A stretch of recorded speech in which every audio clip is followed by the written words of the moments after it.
The core objective of topographical surveying is precise localization. Engineers must determine the exact relative positions of natural and man-made features to establish legal boundaries and align civil infrastructure. Looking at this plotted sequence, you can see the mathematical flaw in mapping large areas by measuring point-to-point sequentially.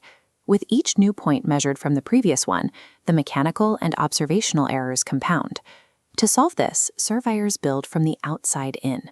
They surround the survey area with a control framework, a rigid, highly structured geometric grid laid out over the entire region. This macro framework acts as a geometric cage. It forces localized measurement errors to stay within fixed mathematical limits, rather than allowing them to accumulate across a landscape. For centuries, establishing this framework relied on classical triangulation. Surveyors used high-precision optical instruments, like the vintage theodolite seen here, to measure the angles between distant geographic markers. Today, primary control points are often established from orbit. The Navstar Global Positioning System, launched aboard rockets like this Delta vehicle, provides the foundational coordinates for modern mapping. Whether a surveyor uses a theodolite or a satellite, the validity of the framework still depends on the physical geometry of its layout. This framework establishes the mathematical floor for a survey.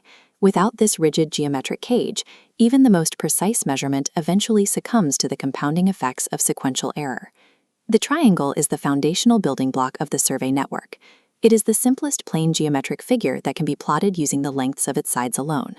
In an equilateral triangle, intersecting arcs cross perpendicularly, creating a tight circular boundary of error.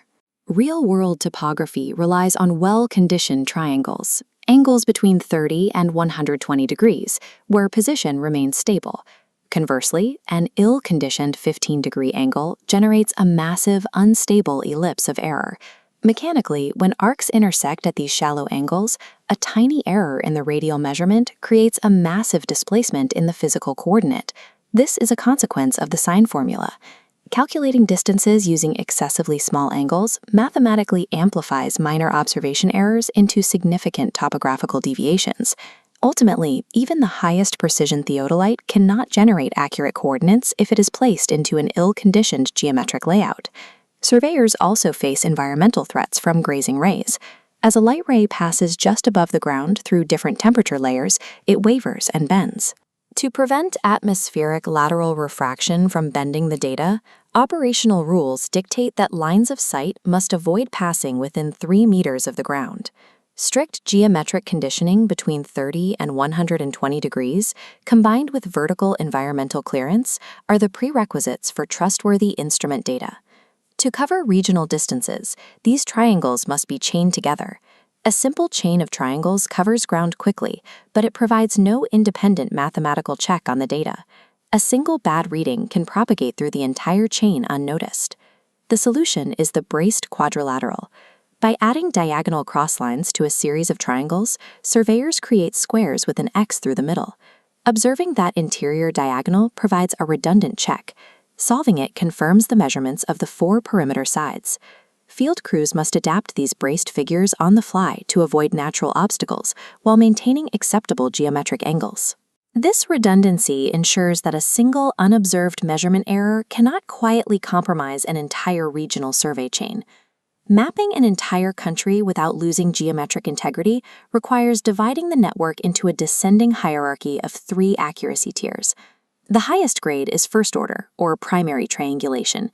This massive framework covers a country with triangles whose sides range from 30 to 150 kilometers long. Primary triangulation requires extreme precision, allowing for a probable error of only 1 in 1 million. This tier determines the exact shape of the Earth and anchors the national mapping system. Inside those massive triangles sits the secondary triangulation. The mesh becomes tighter, with side lengths reducing to between 8 and 65 kilometers.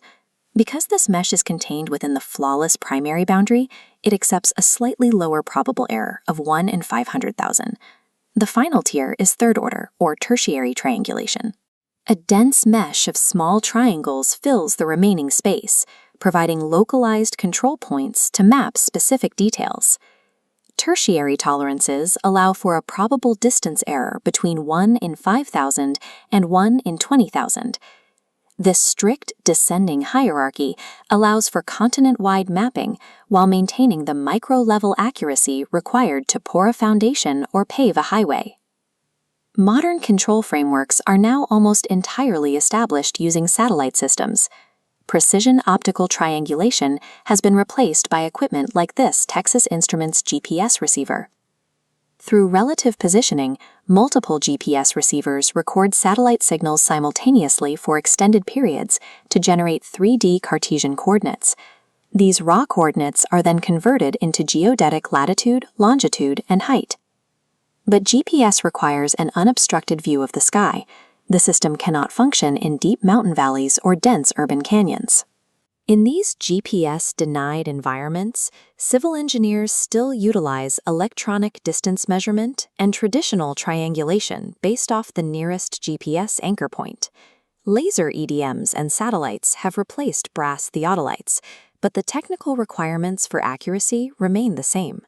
Well-conditioned geometry, redundant bracing, and hierarchical error mitigation continue to define the reliability of the topographical framework.